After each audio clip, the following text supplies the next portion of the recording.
야베스가 이스라엘 하나님께 아뢰어 이르되 주께서 내게 복을 주시려거든 나의 지역을 넓히시고 주의 손으로 나를 도우사 나로 환난을 벗어나 내게 근심이 없게 하옵소서 하였더니 하나님이 그가 구하는 것을 허락하셨더라. 역대상 4장 10절 말씀. 아멘. 우리 한번 암송해 볼까요? 시작. 야베스가 이스라엘 하나님께 아뢰어 이르되 주께서 내게 복을 주시려거든 나의 지역을 넓히시고 주의 손으로 나를 도우사 나로 환난을 벗으나 내게 근심이 없게 하옵소서 하였더니 하나님이 그가 구하는 것을 허락하셨더라. 역대상 4장 10절 말씀. 아멘.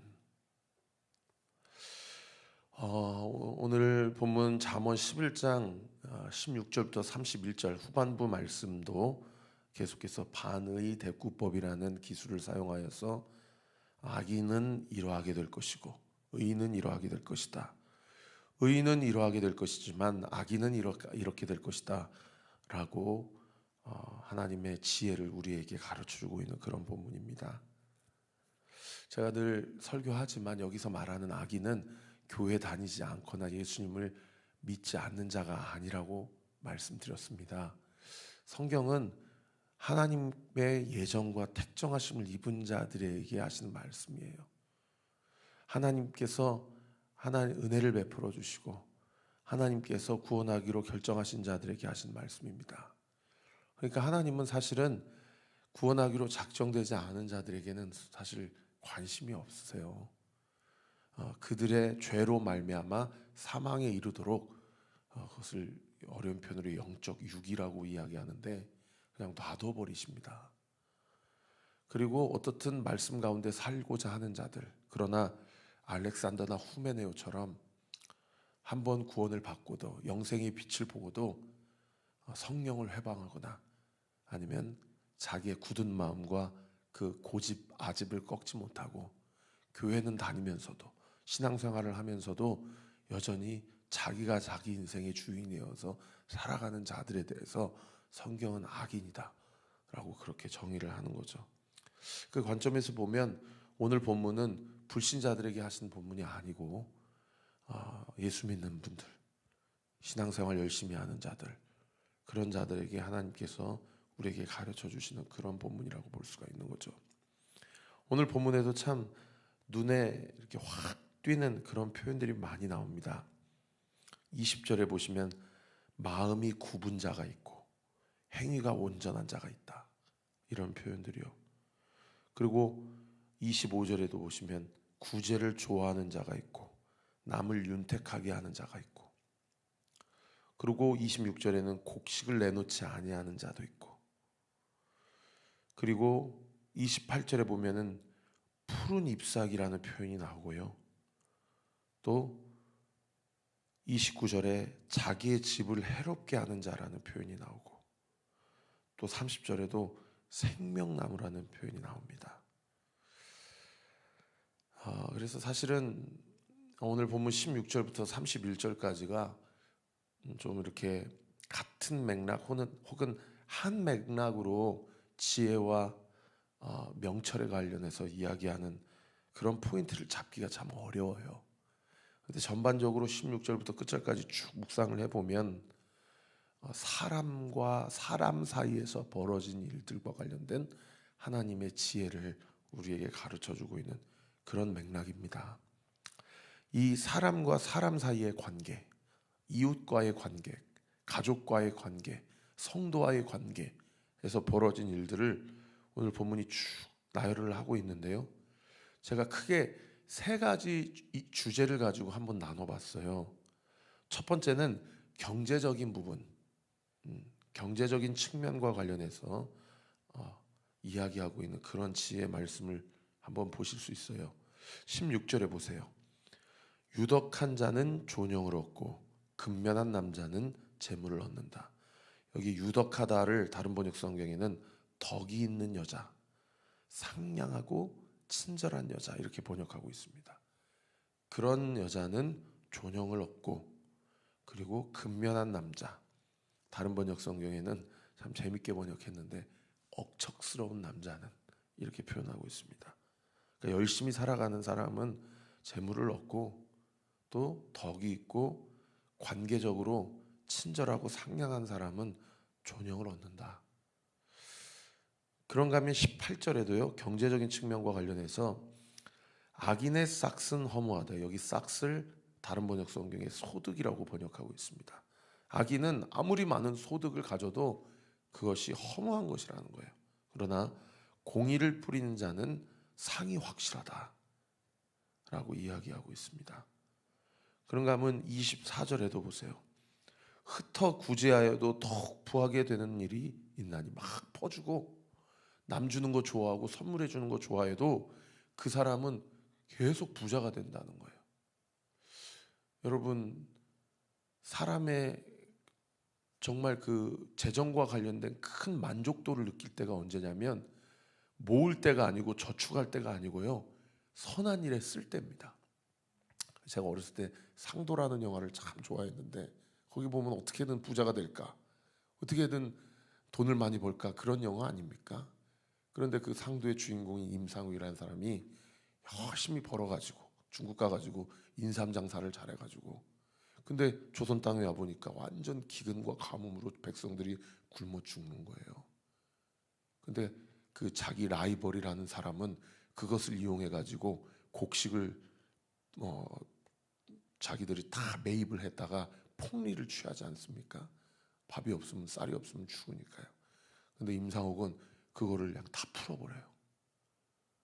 그거를 그냥 다 구율미로 풀어버립니다. 그러면서 자기 상단에 큰 재정적 적자와 치명상을 입게 하는데도 세상에 그 상단의 모든 행수들과 리더십들이 그렇게 기뻐하고 좋아해요. 왜요?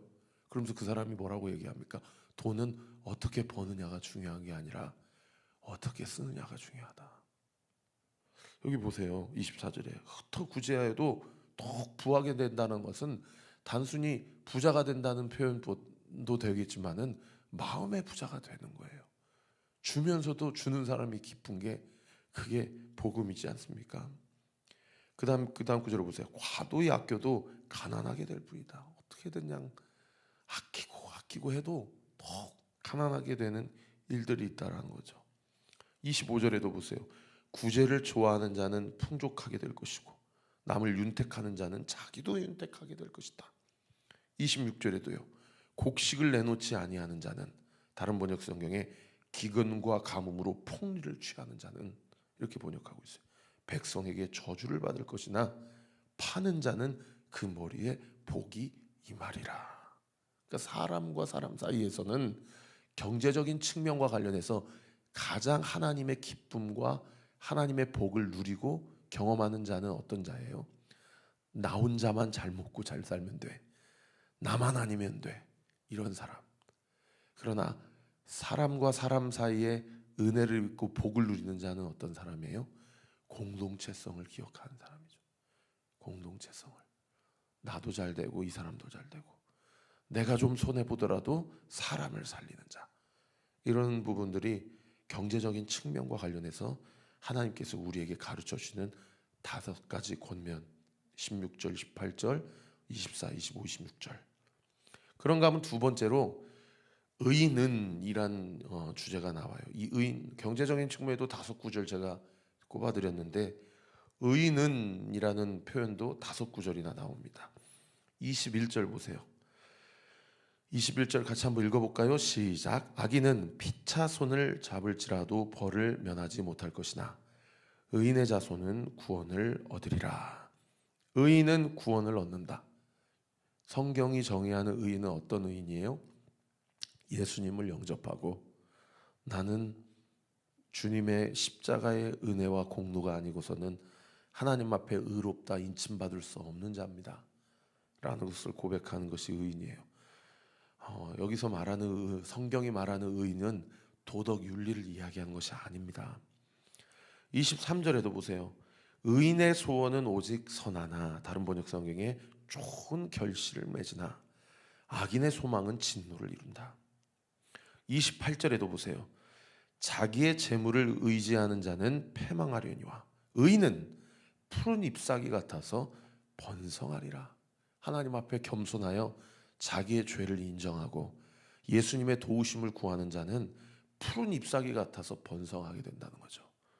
나는 분명히 예수님 영접하고 내 죄를 고백하고 하나님의 은혜를 구하고 예수 그리스도가 내 인생의 주인임을 분명하게 믿고 그렇게 따르며 순종하며 살아가는데 아직 번성을 누리지 못하고 있는 것 같은 성도님들이 계시면 여러분은 이 말씀 붙잡으세요.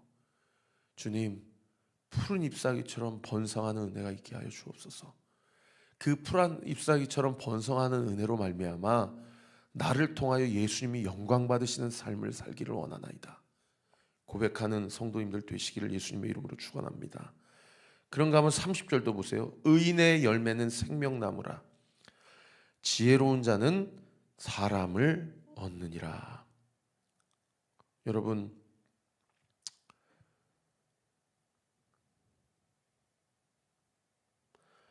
사람을 얻는 자는 어떤 사람이라는 겁니까?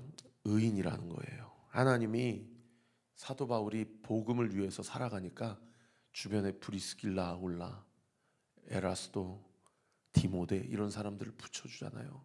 목요일마다 우리가 살펴보는 듯이. 그리고 생명을 주는 생명나무가 되잖아요. 여러분, 우리 교회도 그렇게 쓰임받기를 예수님의 이름으로 축원하고 우리 성도님들의 삶도 하나님 앞에 그런 도구가 되기를 예수님의 이름으로 축원합니다. 사람 얻으려고 할 필요가 없구나. 예수님이 가라 하신 그 길을 걷게 되면 그 좁은 길, 십자가의 길을 걷는 와중 가운데 하나님께서 사람을 붙여주시고 사람을 모아주시는구나. 아멘. 31절 보라, 의인이라도 이 세상에서 보응을 받거든 하물며 악인과 죄인이리요 의인은 반드시 하나님의 보응을 받습니다. 하나님의 은혜와 상급을 받게 되죠. 자, 21절, 23절, 28절, 30절, 31절이 의인은 구원을 얻고 좋은 결실을 얻고 번성하게 되고 사람을 얻고 또 보응을 받는다 라고 우리에게 두 번째로 이야기해 주고 있다고 한다면, 마지막 세 번째 주제는 마음과 관련된 주제입니다. 17절 한번 볼까요? 인자한 자는 자기의 영혼을 이롭게 하고 잔인한 자는 자기의 몸을 해롭게 한다. 여기 인자한 자를 다른 번역 성경에 남을 사랑하는 자, 사람에게 친절하게 대하는 자라고 번역하고 있습니다. 그런 사람은 어떻게 된대요? 자기의 영혼을 이롭게 하고 잔인한 자는 자기 몸을 해롭게 한다. 여러분, 우리 주변에 우리에게 주신 가족들, 성도들, 또 불신자들 우리가 사랑하게 되면 우리의 영혼이 이롭게 됩니다. 19절에도 보세요. 공의를 굳게 지키는 자는 생명에 이르고 악을 따르는 자는 사망에 이른다. 성경에서 보통 공의하면 예수님을 생각하시면 돼요. 예수님이 나에게 말씀하시는 그 말씀을 굳게 지키는 자에게는 생명이 주어진다.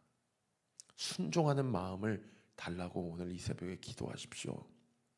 어떤 상황과 형편 가운데서도 끝까지 믿음을 저버리지 않고 하나님은 선하시고 나의 죄는 내가 당하는 고난보다 가볍고 나의 죄는 내가 당하는 고난보다 무겁고 하나님께서 이 모든 죄를 다 담당하셨으므로 끝끝내는 나에게 가장 선하고 나에게 가장 좋은 길로 인도해 주신다라는 것, 어떤 형편과 상황 가운데서도 고백하고 믿고 따르십시오. 그럴 때 하나님 영광 받으십니다. 20절에도 보세요. 마음이 굽은 자는 여호와께 미움을 받아도, 무슨 하나님이 살아계시면 어떻게 이럴 수 있어? 이런 사람이 마음이 굽은 자예요. 그러나 사방으로 우겨싸움을 당하고 앞뒤 좌우가 완전히 막혀 있다 하더라도 하나님은 선하시다. 나를 향한 하나님의 사랑은 취소되지 않는다. 오늘도 내 인생의 소망은 그분에게 있다. 난 오늘도 그분의 사랑으로 힘을 얻는다 라고 믿는 자는 마음이 올바른 자죠. 그 사람은 어떻게 돼요? 행위가 온전하게 돼서 그 다음 구절 보세요. 하나님의 기뻐하심이 된다는 겁니다. 22절도요. 아름다운 여인이 삼가하지 아니하는 것은 마치 돼지 코의 금고리 같다. 여기 삼가하지 아니하다라는 표현이 무슨 의미인지 잘 몰라서 다른 번역서를 쭉 살펴보니까 분별이 없는 자다 이렇게 번역하고 있더라고요. 무슨 얘기예요? 너무 아름다워요. 그런데 분별력이 없어요. 뭐가 똥인지 된장인지 분별을 못해요. 그런 사람의 인생은 어떤 자와 같다는 거예요? 마치 돼지 코의 금고리 같다. 이 당시 고대 근동지방에서 돼지 코의 금고리 같다라는 속담이 있었대요. 이 속담 어떨 때 쓰냐면 도저히 어울리지 않고 도저히 그 그림이 그려지지 않을 때 이런 속담과 격언을 썼다고 하더라고요. 여러분, 표면적으로는 아름다워요. 그런데 그 내면이 전혀 영적 분별력이 없어요. 여러분, 그 아름다움이 정말 가치가 있고 의미가 있는 아름다움입니까? 세상 사람들은 다 표면만 신경을 써요. 마음의 영적 분별력을 달라고 기도하지 않는다는 거예요. 어울리지가 않아요. 이런 표현해서 너무 죄송한데 참 저렇게 예쁜데 저렇게 뒷골목에 가면은 담배 피시는 분들, 아니 저렇게 참 가방끈도 길고 배운 것도 말고 외모도 멀쩡하고 훤칠하고 잘생겼는데 아니 왜 이렇게 홀덤퍼에 왔다 갔다 할까? 여러분, 마음의 분별력이 없으면 뭐가 나를 살리는 것이고 뭐가 내 인생을 좀먹고 죽이는 것인지 분별하지 못하면 껍데기가 아름다워 봐야 그게 다 무슨 소용이 있겠습니까? 그런가 하면 27절에 보세요. 선을 간절히 구하는 자는 은총을 얻으려니와 악을 더듬어 찾는 자에게는 악이 말이라. 선을 간절히 구하는 자에게는 무엇이 얻게 된대요? 은총이라고 했는데 다른 번역 성경은 호감이라고 번역해 놓더라고요. 선을 간절히 구하는 자는 많은 사람들의 호감과 은혜를 받게 된다는 거죠. 그러나 악을 더듬어 찾는 자들은 그 결과가 악이 될 것이다 라고 이야기합니다.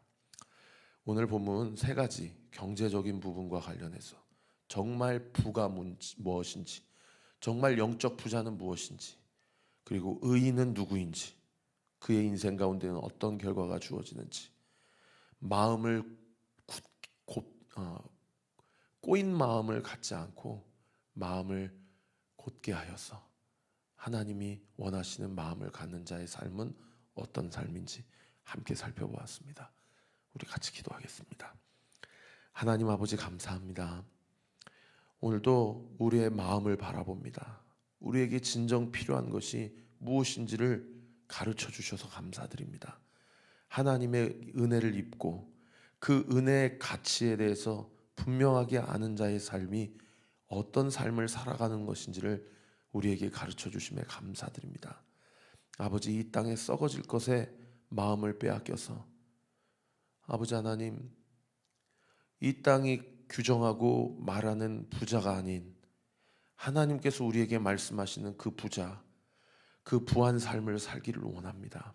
이 땅이 이야기하는 도덕과 윤리가 아닌 하나님이 말씀하시는 의인, 그 공의와 정의를 행하며 지키며 살기를 원합니다. 모든 생명의 근원이 마음에서 난다 하셨는데 오늘도 이 말씀을 통해 우리의 마음을 주의 말씀 앞에 대입해보고 분별하기를 원합니다.